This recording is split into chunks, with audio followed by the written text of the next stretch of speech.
Our MC Kuroda Issei is an ordinary guy who lives by one stubborn rule, which is to always do good no matter what. He helps anyone he can, without asking for anything in return. Yet fate seems personally offended by his kindness. Every good deed somehow flips into disaster, leaving him on the wrong end of the rope. When he gives all his money to a homeless man, he is rewarded with insults, and a perfectly timed bird poop dropping from the sky. When he helps an elderly woman, she panics, labels him a thug, and turns an entire crowd against him. Kuroda barely escapes being lynched, believing the nightmare is finally over. However, it isn't. A pot of flour based, sent from heaven directly hit his head, and the same old lady tracks him down, and beats him to death with her cane, ending his pitiful life. Kuroda's entire life is left with regrets, as he takes his last breath, because all he wanted to do was help. By the time Kuroda opens his eyes, he sees himself at the afterlife's gate, where he meets Angel Gabriel. Gabriel tells Kuroda that he is there, to tell him where he will be headed next. And to his greatest surprise, Gabriel tells him that his next destination is hell.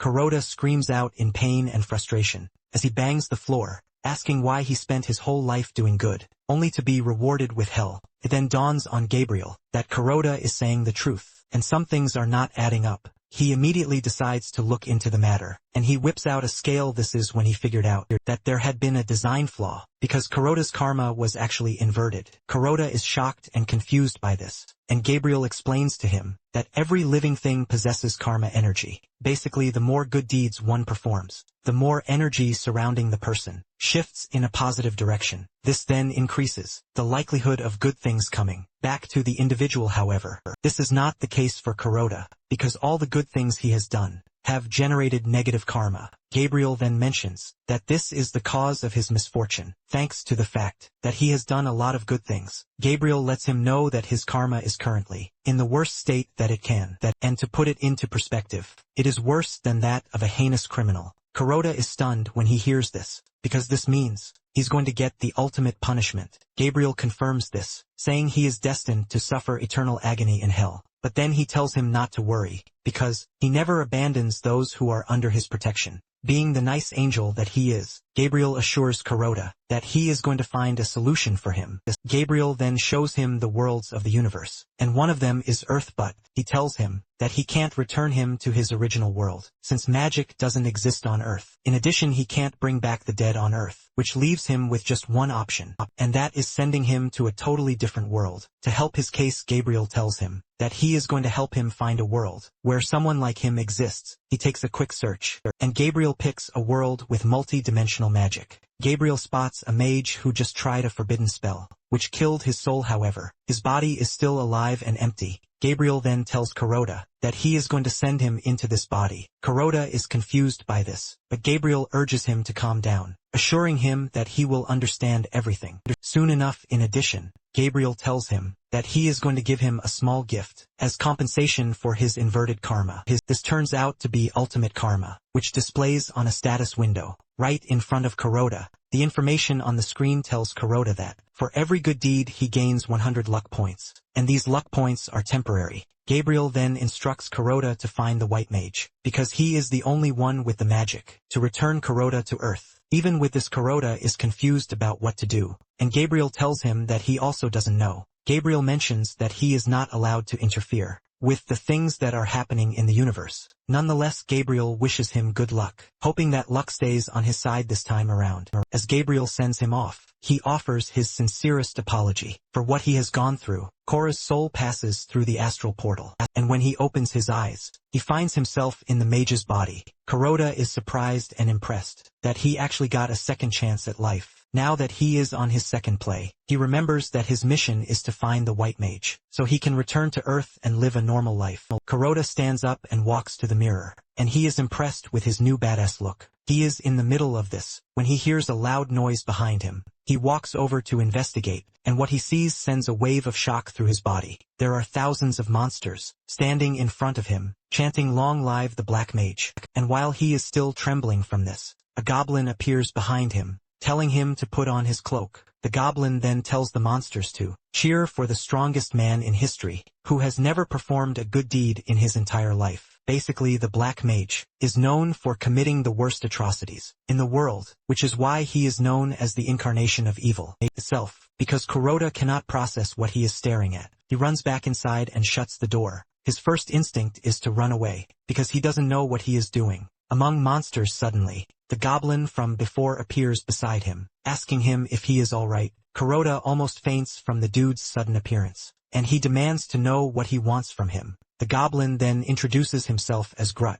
telling Kuroda that he is his new advisor, whom he appointed just yesterday. Kuroda immediately asks him to tell him why there are hundreds of monsters in front of his castle. Grut then replies with a smile, telling Kuroda that they are there because he was the one who ordered them to gather. Apparently the Black Mage was planning on attacking the surrounding villages, which is why he summoned his army. Kuroda freaks out when he hears this, and he tells Grut to cancel everything he has said before. Grut is shocked and confused when he hears this. He immediately blames himself, and surprisingly, he flicks his finger to set himself on fire. Kuroda is shocked to see this, and he instinctively unleashes his magic to stop the fire. The moment he does this, the status window informs him that the ultimate karma has been activated. Grut continues acting weird as he goes down on his knees, asking Kuroda to forgive him and grant him the mercy of death. Kuroda is confused by this, and Grut continues by saying everything was his mistake. However, he has no interest in ending up like the previous advisors, whose soul screams still echo within the castle. Confused, Kuroda asks Grut what he means by this, and Grut points to the wall. Kuroda turns around to see hundreds of heads on the wall, leaving him to scream out, demanding to know what exactly it is that he is looking at. He walks up to the wall with so much disgust that he starts wondering what they all did to deserve such gruesome deaths. He looks closely to see that there are name tiles on the wall, and the reason for their deaths. There is one who served as the king's advisor for 6 days, and he was executed for being late. There is another who served as the king's advisor for 13 days, and he was gruesomely eliminated for trying to flee the castle. One even served for just 31 minutes, and was killed just for spitting. Kuroda is stunned to see how evil his former self is, and he immediately tells Grut that he has no intention of harming him. Because of this, Kuroda tells Grut that he has appointed him as his lifelong advisor. Grut is shocked to hear this, and he thanks Kuroda for the appointment. Kuroda then tells him that he has some questions for him, and no matter how strange they seem, he wants Grut to answer everything properly. The first question Kuroda asks him is who he is, and Grut replies that he is the greatest Black Mage in the universe. Kuroda then demands to know his name, and Grut replies that his name is the Black Mage. Kuroda also asks Grut where they are. When Grut hears this, he believes that Kuroda is asking him all these questions to test his knowledge as his advisor. Grut then tells Kuroda that they are currently in his castle, which is an impregnable fortress that rules over the southern lands. Apparently, the castle also serves as the general headquarters for his army. It finally dawns on Kuroda that he is basically reincarnated into an evil dude, and he is now in command of a whole kingdom of monsters. Kuroda then demands to know when he has been the ruler of the southern lands. Grut thinks for a minute and frantically answers that it has been 40 minutes. But Kuroda screams at him, asking him what he means by this. Grut quickly corrects himself, saying he made a mistake. It turns out that he meant to say 40 billion years. But Kuroda doesn't think this is accurate either. With fear written all over his face, Grut says he has failed his master again. He then pulls out a knife, ready to kill himself with it. But Kuroda stops him, telling him to stop being hasty. By stopping Grut from killing himself, the ultimate karma activates again. Kuroda then tells Grut that he is ordering him to continue living, no matter what. Kuroda lets him know that he is going to suffer a death worse than all the other advisors if he ever tries to kill himself again. Deep down, Kuroda is only bluffing, since he doesn't even have the guts to do evil. After making sure he has laid out his instructions to Grut, Kuroda remembers what his mission is again, which is to find the White Mage. Kuroda is determined to return to Earth, no matter how bad things get, because he wants to see his comforter again. And this is no other person but his mom. Kuroda then asks Grut if he can see the status window, but Grut replies that he sees nothing. With this, Kuroda figures out that he is the only one who can see the status window. Kuroda then asks Grut about the White Mage, demanding to know what kind of person he is. The moment this question drops from his mouth, fear creeps through every living thing in the room, including Grut. Grut then replies saying the white mage is the most trashiest garbage in the world. Groot continues by assuring Kuroda that he is going to bring him the white mage's head. Kuroda calmly tells Groot that he appreciates his tenacity, but he is more interested in what kind of magic that the white mage uses. Groot reveals that the white mage manipulates multi-dimensional magic, and he creates massive vortices that blow away monsters like them into other worlds. When Kuroda hears this, he figures out that he has found a way back to Earth. He then tries to use the multi-dimensional magic he is staring at on the status window, but the system informs him that it is not compatible with black magic. Since this is the case, he figures out that asking the white mage for help is the only way out. Kuroda then asks Groot if he thinks the white mage will be willing to lend him his magic, but Groot replies that the white mage is his arch-enemy. Groot lets Korra know that the white mage would rather die than help Korra. Kuroda already has this figured out, but he believes that he should have a bit of an advantage thanks to the skill he got from Gabriel. Kuroda decides to check out more info on the ultimate karma. The system informs him that, by increasing his luck points, the probability of fulfilling his wishes basically increases. With this, Kuroda figures out that he can continue accumulating good deeds. He remembers that he has saved Groot's life twice, which means he is supposed to have 200 points already. He then checks out his total luck points, only to see that it is still stuck in 0. He wonders if it is a system bug, and he then decides to check further, only to see that he has the worst karma state. Basically, he has an eternal curse placed on him, which is why his luck is sealed, and luck points cannot be added. Kuroda freaks out when he sees this, because without luck, there is no way he can get multi-dimensional magic. He is still thinking of what to do, when a new quest comes in, telling him that he can lift the curse by performing a special good deed. For the next couple of days, Kuroda continues accumulating good deeds in the castle, since saving Groot twice doesn't seem to be enough to unlock his sealed luck. In one of his quests to carry out a good deed, he stops his followers from executing a dude, ordering them to release him immediately. The monsters were pissed when they heard this, because Kuroda is supposed to be the big bad guy. Groot lets him know that the dude is, basically, a serial killer, which is why he has to die. Groot explains that releasing him will only get him to commit many more crimes. Before Kuroda can rescind his order, they have released the criminal, and just as Groot said, the dude wastes no time terminating someone. This causes the system to slap him with the bad action. And because of this, Kuroda figures out that accumulating a good deed in the castle might be an impossible mission. He decides that he has to find another way to perform the said special good deed, so he can let his mother know that he is still alive. In his quest to do this, Kuroda leaves the castle, and he heads to the Western Territory. Upon getting to the outskirts of the territory, Groot asks him if he is really sure that he wants to enter the Western Territory, because they don't know when the soldiers might attack. Even with how dangerous the whole thing appears to be, Kuroda doesn't mind, and he tells Groot that they need to continue their journey. Apparently, there is a white mage in the village in front of them, and this person is Kuroda's target. Basically, those who can handle multi-dimensional magic are the ones from the cult, called the Immaculate Order, and the individual leading the cult is a white mage. Gut mentions that those in the village are disciples, and there is no guarantee that they are going to help them. In fact, Groot believes that they are just going to turn on them. Groot says the only way through is to bribe a mage, who was expelled from the order, and Kuroda asks Groot if the mage will take the job. Groot replies that he would probably take the job, because he is called Tyrion the Greedy. Apparently, Tyrion was earning money with multi-dimensional magic, which earned her an expulsion from the order. Kuroda is glad to hear this, since he is a rich, black mage who has no problem with money. As they enter the village, they come across a young lad who is sitting by a well, and he looks sad. Being the monster that he is, Groot wastes no time, suggesting that they kill the boy. However, Kuroda stops him, saying he has a better idea. Kuroda walks up to the boy, asking him why he is alone in such a dangerous place. Kuroda wants to know if he has no parents, but the boy reveals that he does, but his father took out a huge debt with a mage, which he has to help him pay back. When Kuroda hears this, he asks the boy if he is talking about Tyrion, and the boy nods to confirm this.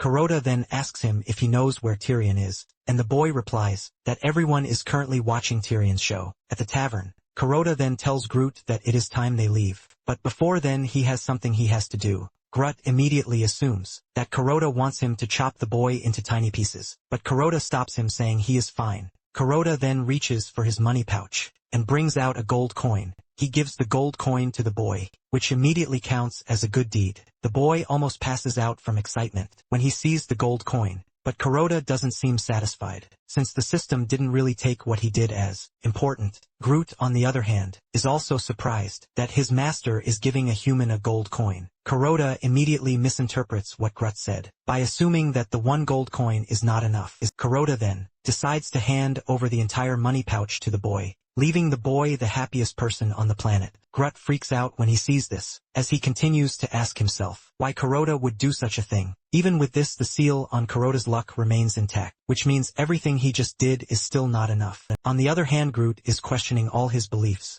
because Kuroda is supposed to be the scariest man on the planet, but he is acting really weird. Groot is still thinking about this, when he notices that the boy is super grateful for what Kuroda did for him. He even calls Kuroda his hero. And this is when Groot's delusion begins. He assumes that Kuroda is trying to make the boy his successor, and thanks to the money, he has gotten the boy under his thumb, so he can continue worshipping him forever as his master. In his delusion, he assumes that the boy would start committing a lot of atrocities in an attempt to get closer to Kuroda, which will eventually make him an ally in ruling the southern lands. Groot is still imagining how everything will play out when Korra calls on him, saying that it is time they leave. Moments later they arrive at the tavern, but there is no sign of Tyrion anywhere. Just then, a bright screen emerges in front of the tavern that immediately catches everyone's attention. Groot urges Kuroda to be careful, because what he is staring at is multidimensional magic. On the other side, two beings who appear to be in love are saying farewell to each other. Just as things are about to get to the most interesting part, the screen goes off. The PA system comes on, informing the spectators that they have reached the end of the broadcast. Those who are watching start to freak out, because the whole thing cuts off at the best part. The voice from the announcement system tells them to insert a gold coin if they want to restart the multi-dimensional magic and know what is happening in the universe. This immediately starts a riot among the crowd, as they start arguing among each other about who is supposed to pay. While they are all bickering among themselves, Kuroda walks up to the machine, and he slides in a gold coin. He turns the knob, and a bright light appears on the screen. Kuroda is then told to place his hand on the screen and think of the place he would like to observe. Kuroda does as instructed, and the magic carries him to Earth. He then thinks deeply of what he actually wants to see, and to his surprise his mother appears on the screen. Kuroda immediately grabs the screen, screaming out, hoping that his mother would hear him, as he tells her that he is fine. Those in the room assume that Kuroda is suffering from a sort of mental illness, because he is acting really weird. It turns out that Kuroda's mother is having a really hard time with the passing of her son, and she looks absolutely dejected. The poor woman is finding it difficult to recover, and she visits Kuroda's grave every day, taking flowers along with her. Kuroda's mother steps out of the cemetery and bursts into tears, even though she is in a public place. As tears roll out of her eyes, she talks about how much she misses her son. Even those who are watching in the tavern are left bawling out their eyes, because the whole thing is too sad. Groot looks up to see that Kuroda is also crying, and before he knows it, tears drop from his own eyes too. Groot is absolutely devastated to see his master broken, even though he believes that it is one of his grand spells and plans. After crying for some minutes, Kuroda makes up his mind that he is not going to accept his fate and watch his mother continue crying the way she is. Kuroda then grabs the screen, screaming at the top of his lungs, and asking if his mother can hear him. The light on the screen then starts reacting to Kuroda, touching it, and Groot urges him to stay back, saying the multidimensional magic might destroy him. However, Kuroda refuses to heed Groot's warning, as he continues screaming for his mother to hear him. The announcement then comes on that the safety device is being activated. Kuroda gets caught in it, sending waves of painful magic through his body, but he still refuses to let go of the screen. Kuroda is determined to endure the pain, because he believes that he can get through to his mother. He continues screaming, telling his mother that he is still alive, and suddenly, it appears that his mother can hear his voice. His mother turns around to see a white image, with Kuroda's voice echoing from there. Everything eventually becomes clear, and the poor woman can see her son. She is shocked and confused, but Kuroda assures her that he is the one. Kuroda tells his mother that, even though he doesn't have the time to explain what is going on, he urges his mother to stay alive and wait for him to come back. He assures his mother that he is definitely going to return to her. Just then Kuroda runs out of magic power, ultimately disconnecting him from the screen. Just then the system informs him that he just carried out a special good deed, which is the mother's love. Kuroda is surprised to see this, and the system informs him that the quest to lift the curse is complete. He was able to do this because he put an end to her mother's grief. The system window displays his karma status, which ultimately changes from the eternal curse to the cursed one. Kuroda is thankful that the eternal curse has finally been lifted. Kuroda is pleased that he can finally use the karma he has received from the angel as compensation. He figures out that his luck will continue to multiply as long as he continues to carry out good deeds. Just then Kuroda turns around to see that the whole room has erupted in chaos over what they are supposed to watch. Most of those in the room have no money on them again because they have sold everything they have just to access the multidimensional magic. They have gone crazy about the multidimensional magic that they don't mind selling their gold tooth to get access to it. Grut then tells Kuroda that it is time they leave because the multi-dimensional magic appears to have made the crowd mad. In the midst of the chaos, one of them spills beer on Grut, and this pisses him off. He whips out his sword, ready to kill as many humans for disrespecting him. Just then Kuroda smells the beer on his head, and he notices that something is totally off. He remembers that he has smelled this somewhere before, and suddenly it dawns on him that it is from the Black Mage's memories. Apparently his former self had made a similar concoction in the past, and it is basically an addictive elixir. Kuroda then tells Grut to follow him, because they need to check the beer barrels. Deep down Kuroda knows that something is wrong, and he believes that there must be a hidden device tucked away somewhere. Kuroda starts looking around, and he soon finds a tube filled with the addictive elixir, which is connected to the drinks. Turns out that Tyrion spiked the beer with the elixir to make sure that everyone is dependent on her multidimensional magic. Kuroda is not pleased with the fact that people are pouring their wealth into trying to peek at the events happening in every corner of the universe. Kuroda remembers the child from before, and he figures out that his father might be among those who are currently wasting money in the tavern. Suddenly two dudes walk up to Kuroda and Groot, suggesting that they pay for their entertainment, since it appears that they have money. Just as usual, Groot is quick to grab his weapon, ready to kill the dudes, but Kuroda stops him, telling him that it is not necessary. Kuroda lets Groot know that he can actually save everyone in the tavern. Kuroda then looks through the Black Mage's memories to try to get the antidote to the elixir. After some minutes of searching, Kuroda finds it, and using his magic power, he activates the antidote. This unleashes a wave of magical energy into everyone in the room. Surprisingly, everyone in the room comes to their senses, and they start demanding to know why they are at the tavern such a crazy hour. Kuroda also makes sure to purify the entire village with the antidote, ultimately releasing them from Tyrion's bondage. Broken families started fixing up, since there is no crazy urge to use the multi-dimensional device again. Groot is shocked when he sees everyone in the tavern acting nice and apologizing to each other. It then dawns on him that Kuroda's magic stripped the crowd of all aggression, and just as usual, he creates a delusional reason as to why this happened. He believes that Kuroda did this to make the people docile, so they will never think of taking up arms, because they were once like lions, but have been downgraded to earthworms. Just then the system tells Kuroda that he just carried out a good deed, and he has gained luck points. Kuroda is thankful for this, because his purification spell helped him gather points in the end. He is able to gather 238,000 luck points, and Kuroda believes that this will help him use multi-dimensional magic. Suddenly, a loud explosion rocks the building, and the explosion is accompanied by the mage Tyrion. Turns out that Tyrion is a woman, and she is pissed that Kuroda is trying to ruin her lucrative business. Grut is shocked when he realizes that Tyrion is a woman, not the big, bad dude he was already imagining in his head. Tyrion ignores him and investigates the beer, just to confirm what she was already suspecting. In annoyance, she throws away the cup and starts asking the people who purified the drink. Scared that Tyrion might just wipe them out, they start stuttering, replying that they didn't do anything.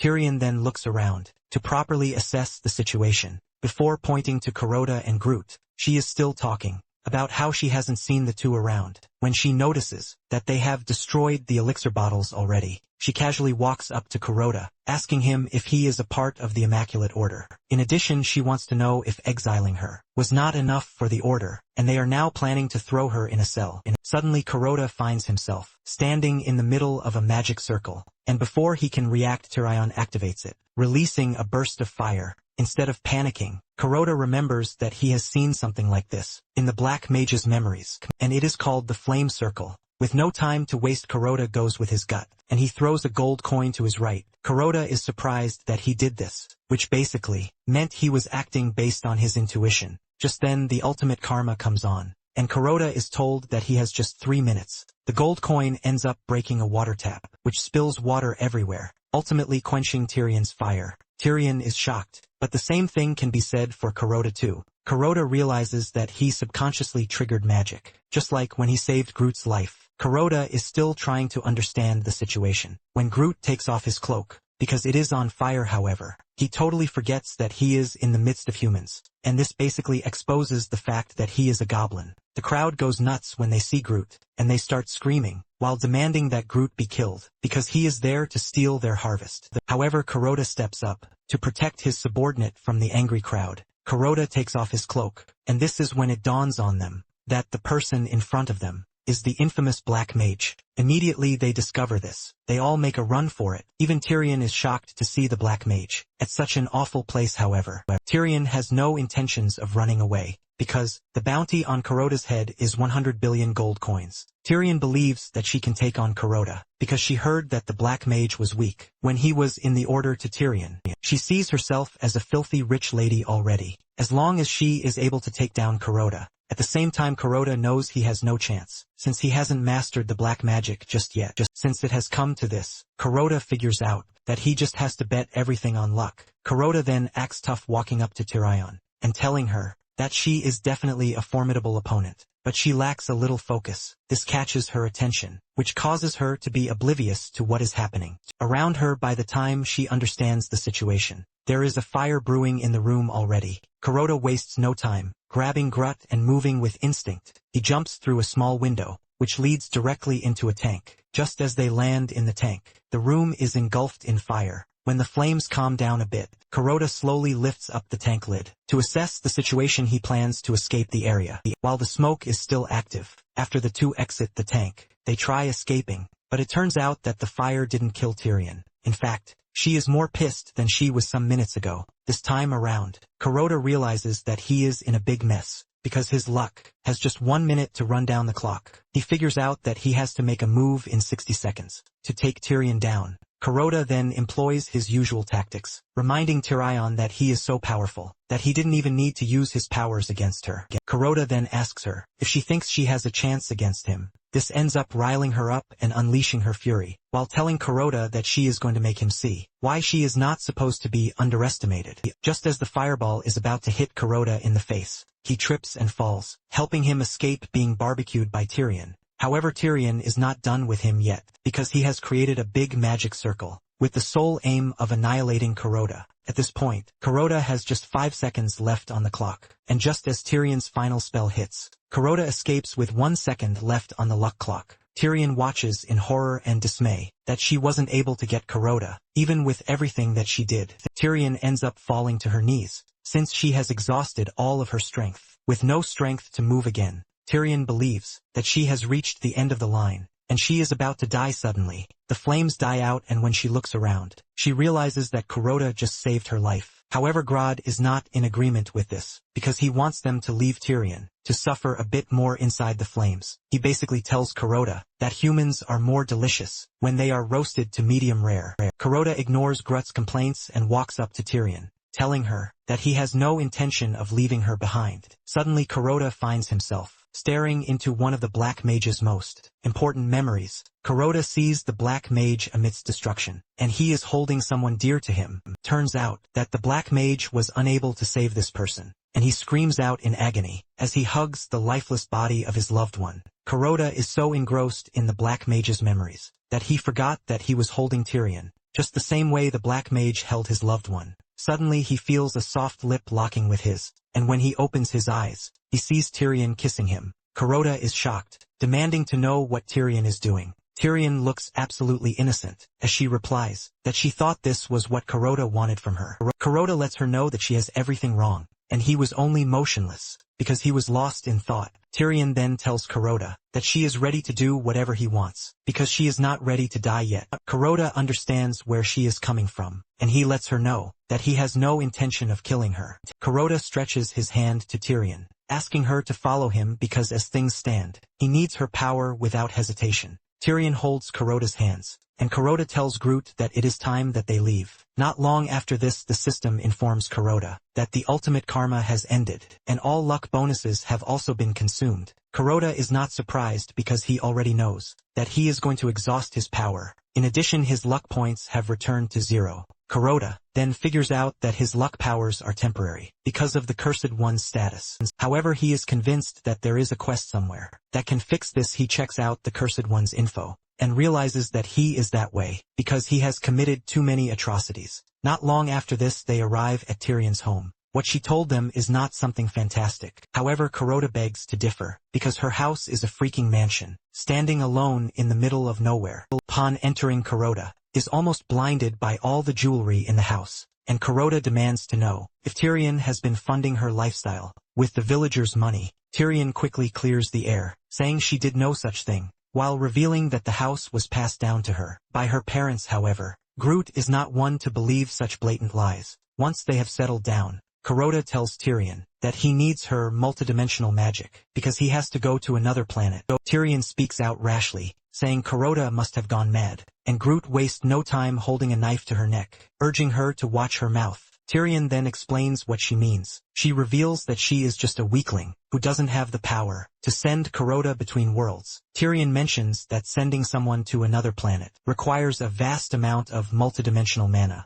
and this is something that is only possible for the White Mage. Tyrion mentions that with her current powers, the best she can do is see the state of other worlds. When Kuroda hears this, he is not surprised, because he wasn't expecting it to be easy. After all, nonetheless, he believes that he would be able to pull it off once he is taught the basics of multidimensional magic. Since the Black Mage is an incredibly powerful being, Kuroda then tells Tyrion to teach him all the multi-dimensional magic that she knows, promising to handle the rest himself. Tyrion is surprised to hear this, and she genuinely asks Kuroda if he is an idiot. Just as usual, Groot is pissed off already, and all he needs is a direct order to poke Tyrion's neck with his short sword. Tyrion then tells Korra that his request is a bit odd. Surprisingly, Groot moves over to tell her that Korra is only trying to test her knowledge. Groot lets her know that she is dead if she gets it all wrong, crippled with the fear that she might die if she messes up. Tyrion lets Kuroda know that she can't teach him the multidimensional magic. In her defense, she tells Kuroda that he is the Black Mage. Kuroda appears confused by this,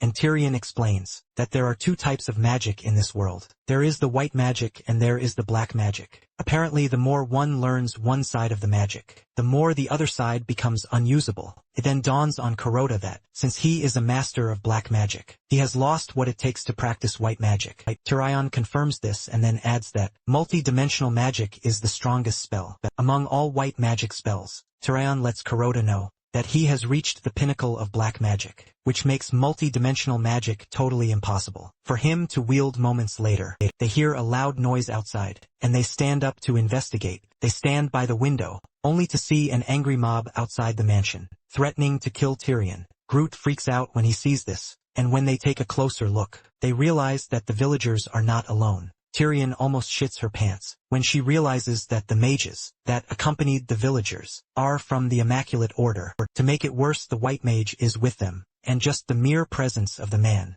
sends waves through Groot and Tyrion's bodies. Tyrion starts shaking because she believes that they are all dead. Even Kuroda is surprised that the White Mage decided to show up, and realizing that he has no chance against him, Kuroda figures out that running is the best option. Kuroda then taps Tyrion on the shoulder, telling her that she is coming with them too. Tyrion wants to disagree, claiming that she can't leave her palace and all the money that she has, but Kuroda drags her along, telling her that he was giving an order, not a request. Just then, they activate a magic circle, and by the time the angry mob made their way into the house, the trio had escaped via a teleportation circle. Turns out that the circle was being powered from inside the circle by Kuroda's men, who were on standby. Kuroda safely makes it back to the castle, and he is pleased that he prepared an escape route with the transfer magic that Groot helped him set up. Kuroda is still praising the ingenuity of black magic when he suddenly realizes that his subordinates, who were powering the magic circle, have all collapsed to the ground, and with the look of things, they are dead. Already confused, Kuroda demands to know what is happening, and Groot casually replies that the group used their lives as the price for transfer magic. Groot reveals that teleportation is one of the most powerful spells in the goblin world, and by absorbing the life force of the summoned, it can move people through vast distances. Kuroda freaks out when he hears this, and he grabs Groot, telling him that he should have warned him about this. Groot suddenly replies that he didn't want to trouble Kuroda. With such minor details, Kuroda cannot believe that Groot just classified the lives of some people as minor. To make it worse, Kuroda gets slapped with the bad action tag by the system, telling him that he just carried out an evil deed. In a flashback scene, a young poor girl, Sylvana, is seen being treated badly as if she were an animal. She was thrown out of her workplace by her boss, who told her not to return, just because she accidentally broke a plate. As she walks through the street, she can hear people talk trash about her. Apparently her parents were supposed murderers, and because of this, no one wants to associate themselves with Sylvana. Sylvana was left on the street to suffer, and one night, a greenish entity appeared in front of Sylvana, and urged her to eat it. It assures Sylvana that everything will be fine, if she does so now in the present day. Kuroda has finally understood how the ultimate karma works. Even though Kuroda struggled really hard, he was able to gather a bit of good deeds. In the terrible southern lands, basically most of the good deeds were stopping monsters from fighting each other, and then making sure that they became friends. Thanks to this, he managed to raise his luck points, even though it is not that much. Even with the luck points that he has, he still cannot receive the benefits, because of his status as the Cursed One. The only way to release the luck is to activate the ultimate karma. At the moment when the ultimate karma is active, all of his luck points are consumed, and he becomes lucky. For as long as the points remain active, he remembers that before his fight with Tyrion, he gained over 200,000 points, because he purified a village, and after this, he instinctively activated ultimate karma. For a solid 3 minutes, he was in a state of endless luck, and thanks to this, he was able to defeat Tyrion without any trouble. With what he already knows about the ultimate karma, he figures out that a good deed, impacting millions of people, would grant him just enough points for him to return to Earth. Because of this, he has made plans. He steps out of his palace to check if Groot is done with preparations, and Groot tells him that his horse is ready. Kuroda climbs his horse, and Tyrion wishes him good luck on his journey. Apparently, Kuroda and Groot are going on a grand adventure to the edge of the kingdom, with the plan to accomplish a massive good deed. Kuroda then asks Groot if he still has the target in mind, and Groot says yes. Turns out that they are after the evil witch, who is none other than Sylvana. Sylvana is known as the one responsible for creating the world's most deadly disease. Just as Kuroda is about to get serious with the journey, Groot points to the house in front of them, telling him that they have arrived at their destination. Kuroda is confused by this, but Groot lets him know that Sylvana lives in the house they are looking at. Kuroda screams at Groot, reminding him that he said Sylvana lives at the edge of the kingdom. Groot urges Kuroda to calm down, as he takes one more look at the map. This is when Groot finally realizes that he has found a way to explain rubbish to his master. Kuroda is pissed that Groot made a house that is just 100 meters away from the castle. Seemed like it was located in heaven. Kuroda then walks into the compound, and he tells Groot to return to the castle. To wait for him, Kuroda walks to the door, and before entering, he figures out that he will be able to save millions if he manages to purify Sylvana. However, the only thing he can pray for is that the antidote works. After taking a deep breath, Kuroda barges into the house with the intention of pouring the antidote on Sylvana's body. However, the moment Sylvana spots Kuroda, she rushes over to hug him, telling him how much she has missed him. This leaves Kuroda in shock, because he knows Sylvana believes that he is still the Black Mage. Sylvana then drags Kuroda to her lab room, where she has developed new spores that are ready for deployment. Sylvana takes a few to use as an example, and she throws them in the air. The spores immediately travel to the closest human settlement to infect them with so much. Sylvana tells Kuroda that the new batch of spores will definitely kill millions of people. Kuroda is shocked when he hears Sylvana call millions like it is nothing. Sylvana then reveals that she is directly connected to every spore, which means she can feel the suffering the spores bring to the world. Sylvana thanks Kuroda, saying she has become a strong person because of him. On the other hand, Kuroda is not impressed, because Sylvana is causing a lot of harm Without realizing it, Kuroda then tells Sylvana that he has prepared a medicine that will make her even stronger. Turns out that Kuroda has researched the disease that is currently spreading, and he believes that by purifying Sylvana, everything will stop without hesitation. Sylvana collects the bottle from Kuroda and gulps the contents after drinking the liquid. Sylvana continues acting normal, and this scares Kuroda because she literally drank everything in the bottle in his presence, but she is not affected. Since he has no idea what is happening, he decides to directly check the core. He uses his magic to conduct an investigation to determine the source of the corruption. Kuroda is shocked when he realizes that the major source is pretty huge. In addition, there are threads connected to the spores, and to make it worse, there are a lot of them. By the time he is done with his investigation, he realizes that the corruption is too strong, and there is no way he can purify something as strong as this. This is when it finally dawns on Kuroda that he has to do something extreme, because Sylvana looks like an innocent little girl who just wants to live life. Sylvana is dreaming about the number of people who will die when Kuroda pushes a sword into her chest from behind. Sylvana turns around in shock to see Kuroda crying his eyes out while telling her that this is the only way to go about it. Sylvana is forced to ask Kuroda why he stabbed her, and Kuroda replies that it is the only way to free her from the corruptions. Control. Sylvana's body crashes to the ground, forcing the greenish entity inhabiting Sylvana to appear in front of Kuroda. It demands to know what Kuroda is doing. It soon dawns on the entity that Kuroda killed the host to weaken it. The entity then asks Kuroda if he has come there to challenge it, but Kuroda replies that he is not there to challenge it, but to destroy it. Kuroda then unleashes the eternal flame, ultimately roasting the entity. The entity screams in pain, while promising Kuroda that he is going to regret what he just did. Kuroda only intensifies the fire to make sure that the entity properly dies and vanishes. After Kuroda is done, all of the entities that influence the world start to disappear. Everyone who has fallen sick, thanks to the spores provided by the entity, starts regaining their health. At that very moment, while people are getting healed around the world, Kuroda is getting rewarded with luck points. Kuroda is blown away by the number of points that keep coming just from purifying Sylvana and destroying the evil entity. Before he knew it, his luck points had exceeded 1 billion already. Kuroda is pleased with the number of points he has amassed, and he believes that he can return to Earth with this. Kuroda then carries the dying Sylvana in his arms, telling her that he is going to save her before he returns to Earth. Kuroda activates the ultimate karma, and he is given 3 minutes of maximum luck value. Kuroda is pleased when he realizes that his status at that moment is stated as divine luck. Meanwhile, there is a planet headed for a certain planet. At the same time, on the same planet, the White Mage was about to wipe out the entire Centaur tribe. Just as the White Mage's magic is about to hit, the meteor flies past, ultimately deflecting the White Mage's magic. The deflected magic then travels to Sylvana's house and lands there, destroying a portion of the house. Kuroda is shocked and confused by what is happening. Suddenly, he sees a screen with his mum in it in front of him, and it dawns on him that the multi-dimensional magic is active. He immediately figures out that he can use this powerful magic to break through. He urges Sylvana to stay with him, while he saves her with incredible power. Kuroda then screams at the screen, telling his mother that he will be back once he saves Sylvana.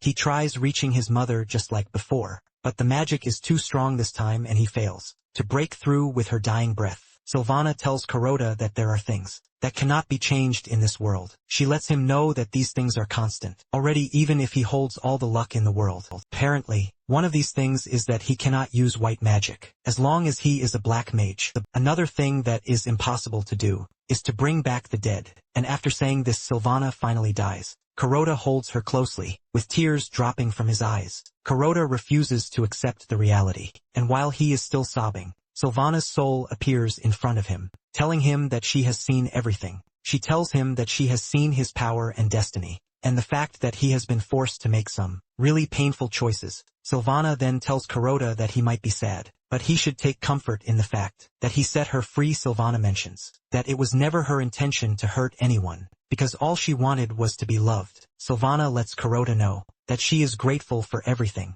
and with this her soul vanishes. Just then it dawns on Kuroda that Sylvana was the cause of millions of deaths, and what awaits her is the deepest darkness in hell. With the ultimate karma still active, and a minute plus on the clock, Kuroda activates the spell Astral Ascension, in a bid to make sure that he saves the unluckiest girl on the planet. This spell generates a lot of energy, shattering the ground, as Karuta prepares for a daring mission. Meanwhile, Sylvana has arrived in the afterlife, and she finds herself in the abyss. The master of the abyss tells Sylvana that her soul is withering, and is also riddled with emptiness. Sylvana tries to argue her case, saying she was being manipulated by an evil entity. However, what stands before the Lord of the Abyss is that Sylvana is responsible for the death of over 52 million people. Basically, the punishment for this is eternal punishment. In Purgatory, the Lord of the Abyss then tells Sylvana that there is no way to change her fortune, because the record speaks against her. Sylvana continues pleading, because she never meant to do any of the things that happened.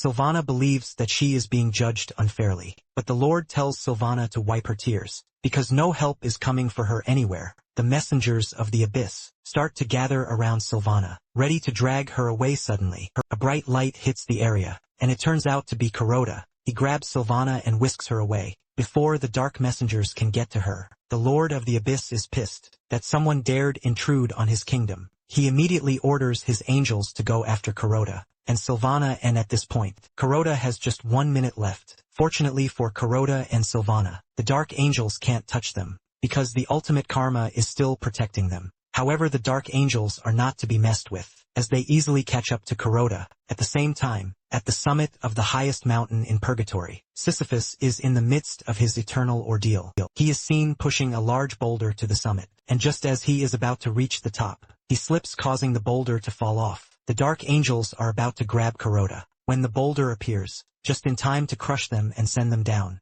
giving Kuroda more time to escape. Kuroda is relieved when he sees this, and he calmly continues the journey to Heaven's Gate. However, he gets there to see that there are dark angels waiting for him. Kuroda is shocked, since he wasn't expecting them to catch up so fast. The dark angels are about to take Kuroda down, when they are suddenly hit with a burst of light that scatters them. Kuroda turns around to see that his savior is none other than Angel Gabriel. Gabriel tells Kuroda that he is going to handle the dark angels, and he urges Kuroda to leave Sylvana at Heaven's Gate. Kuroda smiles as he approaches the Heaven's Gate, but suddenly he changes his mind. He believes that there is some place else that suits Sylvana better, because she had already suffered when she was still alive. Kuroda then goes past the usual Heaven's Gate, and he heads directly for Nirvana. Gabriel panics when he sees this, and he urges Kuroda to stop, because Nirvana is a place reserved only for the purest souls in the universe. Gabriel is scared that Kuroda is just going to crash into Nirvana's gate. However, Kuroda continues monitoring the luck clock, and he realizes that he has just 5 seconds left. Even with how risky it is, Kuroda continues moving, realizing that he won't make it. He hurls Sylvana toward the gate, while telling her that she has reached the end of her nightmare. Gabriel panics when he sees this, because he believes that Sylvana is just going to shatter into pieces, since there is no possibility of the gate opening. Just as Sylvana is about to crash into the gate starts to open from the inside, shocking Gabriel. A giant dude opens the gate from inside, because he heard the commotion on the outside. In that split second, Sylvana is able to enter Nirvana. Sylvana cannot believe her eyes, and she turns around to thank Kuroda for everything. So far, Gabriel, on the other hand, is left dumbfounded, because he didn't believe that she would be able to make it there. The giant golden dude from Nirvana then asks Gabriel why there is a black mage in the environment, but Gabriel quickly tells him that he is going to handle it, because it is just a mere misunderstanding. Moments later, Kuroda opens his eyes, and he is finally back in his body. He touches Sylvana's cheek, with the hope that she can finally get the happiness that she deserves this time around. Meanwhile, in Nirvana, Sylvana already has friends who are always ready to play with her. They call Sylvana away from where she is playing with sand, and when she stands up, it is discovered that she was drawing an image of Kuroda and Groot into the sand. Back on Earth, Kuroda's mother appears to be doing better than before. When asked if she will visit her son's grave as usual, she replies that there is no need for this, because she believes that her son can hear her from the sky. Meanwhile, Kuroda is stuck watching his mother. Thanks to Tyrion's power, Tyrion is surprised that the only thing Kuroda does throughout the day is stare at the screen, watching a strange lady to Groot. He believes that Kuroda is plotting something evil, which is why he is stuck on the screen. Suddenly it dawns on Groot that this was the same woman he was looking at back at the tavern, whom he called Mother. Kuroda then tries having a mono conversation with her mother, telling her that he is doing just fine, because he now lives in an incredible castle, and even has his own army. When Groot hears this, he assumes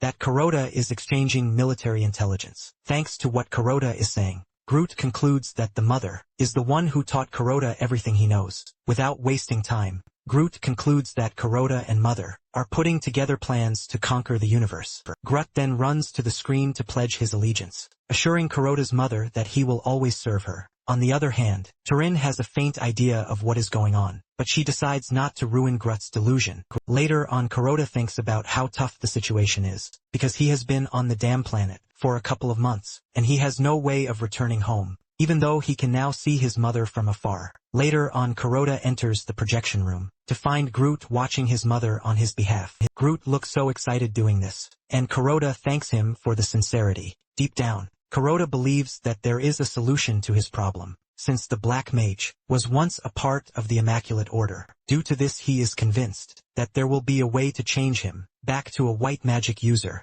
Kuroda then assures his mother that he is going to succeed so that they can be together again. After Kuroda is done watching his mother, he tells Tyrion to stop the broadcast so that they can move to the next thing on their plate. The trio starts searching the Black Mage's laboratory, hoping to find something that would be of use. However, nothing seems to be going their way until Tyrion finds a diary written in a strange language. She asks Kuroda if he was the one who wrote it. Kuroda searches through his memories, but couldn't find an answer, and he quickly lies that it must have been one of his worshippers, since he has a lot. Tyrion then mentions that the texts in the book are written in ancient demon language, making it difficult for her or Kuroda to even decipher. Tyrion is convinced that they are looking at the handwork of an ancient mage. Because of this, Tyrion is convinced that the person might have a way to purify Kuroda from black magic. Just then, Kuroda notices a signature in the book, and apparently it belongs to someone named Talcum. Kuroda then looks through the Black Mage's memories, and realizes that he has met Talcum before.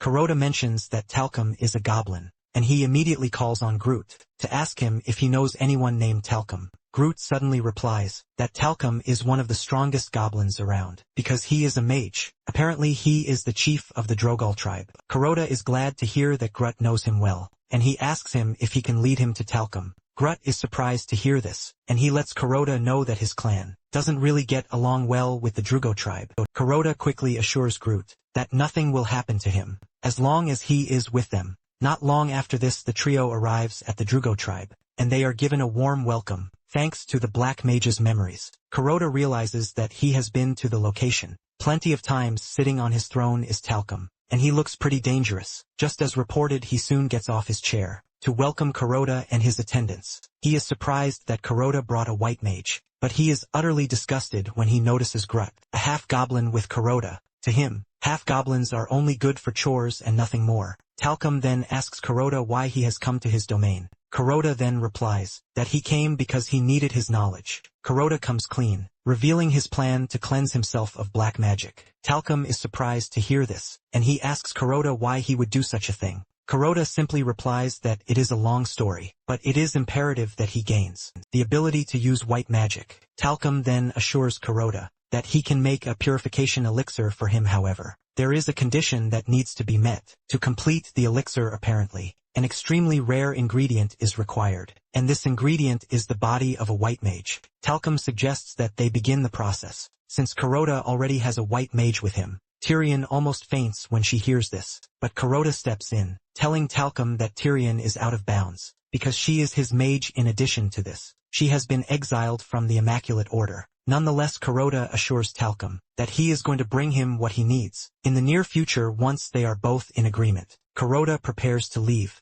and he tells Groot to arrange a military council, because they are about to go on a hunt. Kuroda knows that the only way for him to hasten the purification process is to kill a white mage, but he wants to do so in such a way that it will be useful for the people, so it can count as a good deed. Shortly afterward, Kuroda gathers his top members for the military council meeting. Those who are present are Lindell, the financial minister. There is the minister of torture, Snake the Black Mage, Draven Tyrion, captain of the Anti-Immaculate Order unit, and special advisor Groot. However, there is still a seat unoccupied, and Lindell reveals that the last person is General Seth. who is currently on the front lines of the Atlas Mountains. Apparently he is currently leading the army to victory against the ferocious Grey Orc clans. To show his exploit, Tyrion broadcasts Seth's location for them to see. Seth looks absolutely badass as he takes down the orcs like they are nothing. He is such a merciless warrior who doesn't hold back against the enemy. Even watching him operate alone sends chills down Kuroda and Groot's spines. Kuroda quickly suggests that they start the meeting without Seth. Kuroda then reveals that he gathered them for an important reason. While he is addressing the council, Tyrion leaves the war broadcast on, and they can see Seth trashing the enemy. While cursing them out, Kuroda then reveals that their action is going to land a significant blow on the Immaculate Order, and this is because they are going after a white mage. Realizing that the broadcast is a distraction, Kuroda urges Tyrion to cut it. Snake then asks Corolla if he has a specific target in mind. Deep down, Corolla immediately switches to his bluffing mode. Corolla confidently replies that he has someone in mind, and it is their plan to end the reign of the most evil white mage in history. Apparently, this white mage has committed so many atrocities that warriors even tremble at the mention of his name. Turns out that everyone at the table really hates the person Kuroda is talking about, and they are all gearing up to go. Kuroda then leaves them to say the name of the target, and in perfect sync, they all mention the same name, the merciless Canol. Kuroda then confirms this, telling the council that it is time for Canol to get exactly what he deserves. Groot then asks Kuroda what they are supposed to do about the Bloody Militia. Kuroda is confused about the question, and Groot mentions that the Bloody Militia are Kanu's royal guard. Basically, they are the most feared mercenary group in the Western lands. Even with this, Kuroda doesn't seem to be worried. He then orders Groot to prepare the army, because they are going to war. Turns out that Kuroda has been training for the past couple of weeks to make sure he is a bit prepared. And talking about Canul, he is living in a secluded castle that is surrounded by the Bloody Militia. Fortunately for Kuroda, Groot was able to gather all the demons who weren't on the expedition with Seth. Kuroda soon steps out of the castle, and Groot welcomes him, telling him that everything is ready. Kuroda stands on his balcony to have an overview of the army Groot has gathered. Surprisingly, Groot has created Mother's emblem to boost the warriors' morale. In fact, he didn't just stop there. He had the warriors engrave this emblem into their skin, and the army is all riled up thanks to this. Kuroda is pretty much impressed by everything Groot has done so far. Shortly afterward, Kuroda and his army move into the Western lands, which are Canul's territory. On the other hand, Canol appears to be aware of Kuroda's plot, and to add to the surprise, Canol knows of Kuroda's real identity. Later on at the demon encampment, Kuroda looks at the status window, and he is glad that he is prepared for the battle. Before coming to challenge Canol, he had made sure that he boosted his luck. Some weeks earlier, he snuck into the Dungeon of Torments, which is Snake's playground. There were thousands of prisoners there, and Kuroda freed all of them. This course of action then grants him a bunch of luck points. But Snake was pissed when she saw her beloved prisoners making a run for it without knowing who was responsible for it. Because of this good deed, Kuroda gathered 100,000 luck points, and she is confident that he has what it takes to defeat Canol. Not long after this, Tyrion starts complaining of boredom, suggesting that they get the siege over.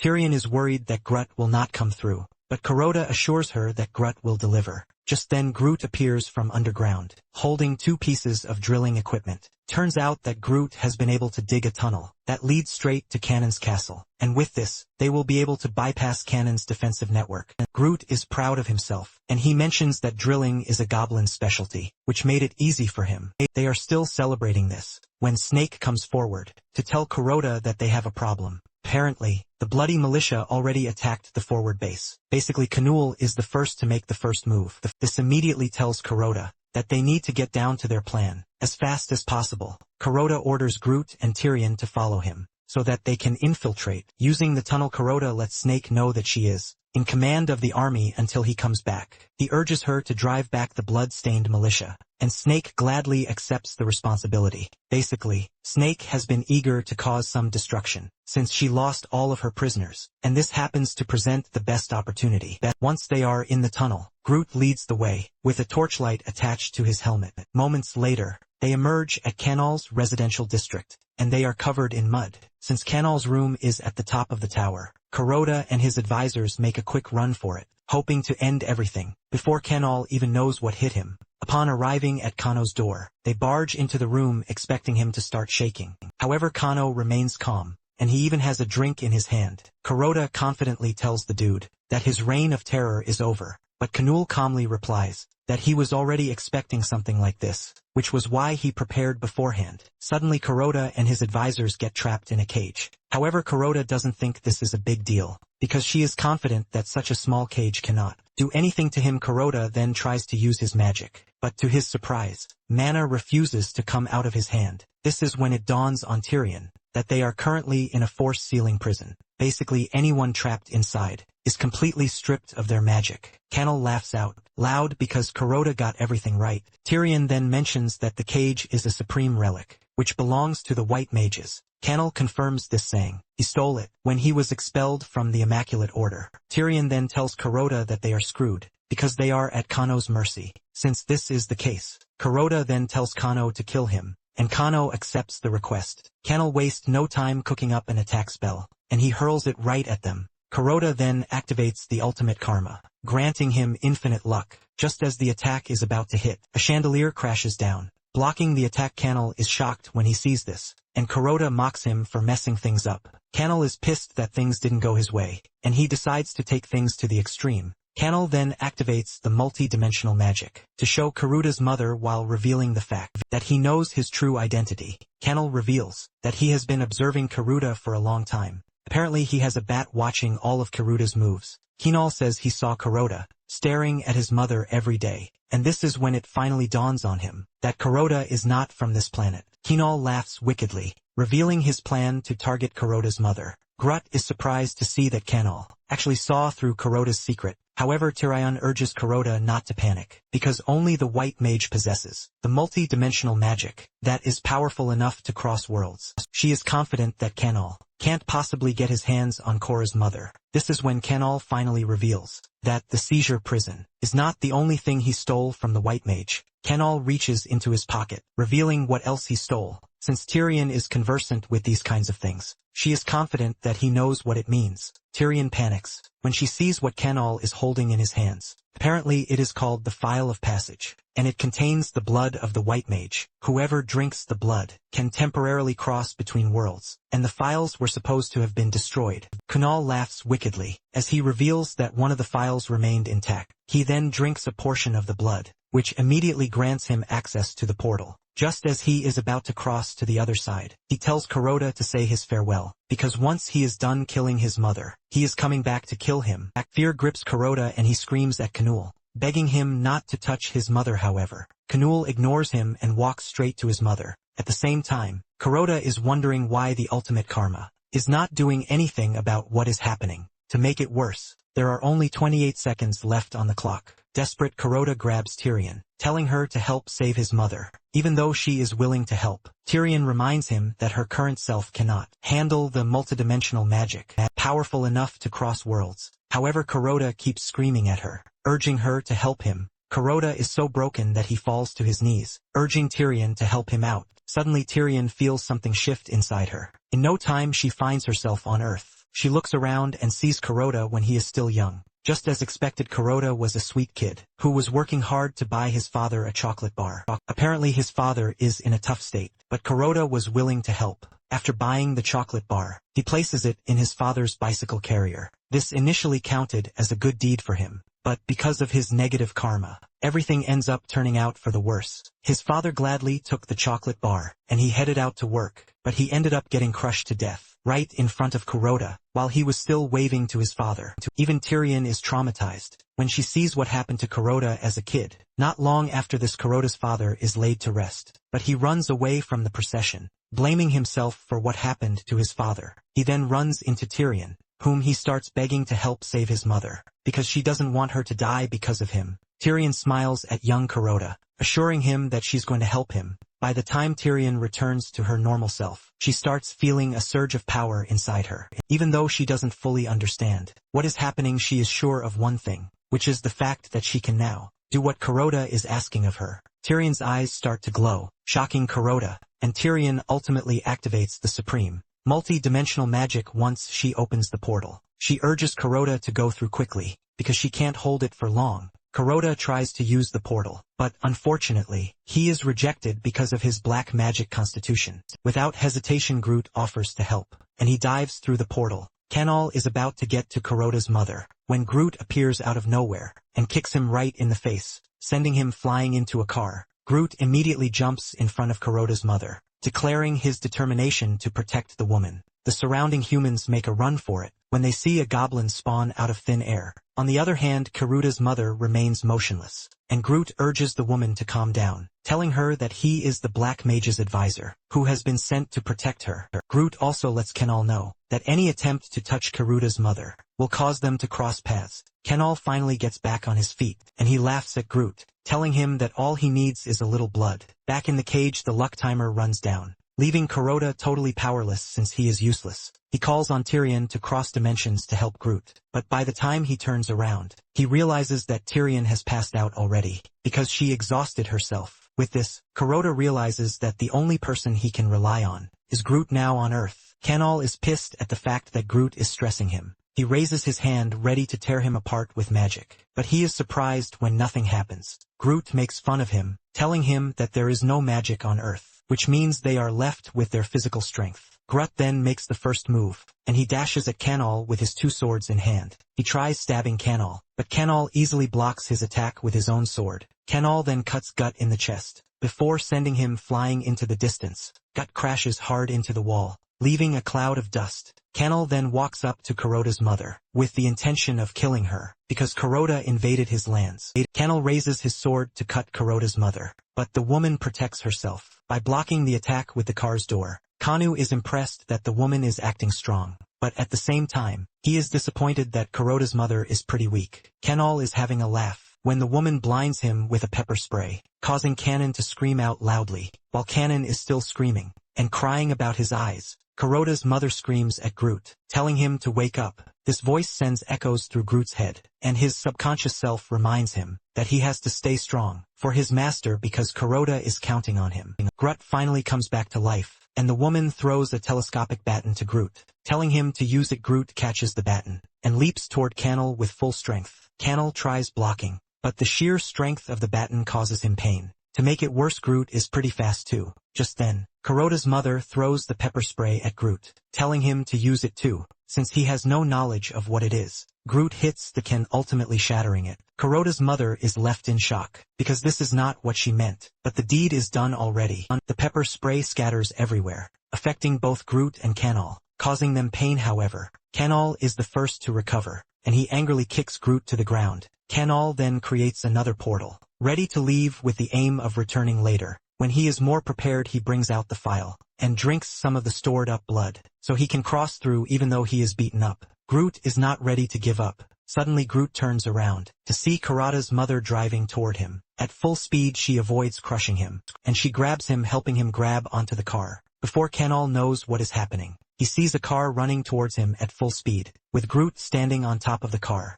In no time the car hits Canol, sending him into the distance as he coughs up blood. Groot then leaps toward him, grabbing the file because it is the only way for Kuroda to return to Earth. Groot consumes all the content inside the file, before leaping toward Null to stab him to death. Groot is able to push him through the portal, while destroying his insides with his short swords. Groot looks absolutely badass, as he declares that his master is out of bounds to trash like Canol. Kuroda's mother finally gets out of the car, and she comes to the realization that everything that has happened so far is not a dream. She spots a scared young lad in the distance, recording the whole incident with his phone, and Kuroda's mother walks up to him. Kuroda's mother asks to see his phone, and when she realizes that he took a picture of the scene, she urges him to send the picture to him, because she might just frame it since it looks badass. Back on the fantasy planet, Snake informs Kuroda that the blood-soaked militia has surrendered, since their master is dead. Luckily the unit has sworn allegiance to Kuroda.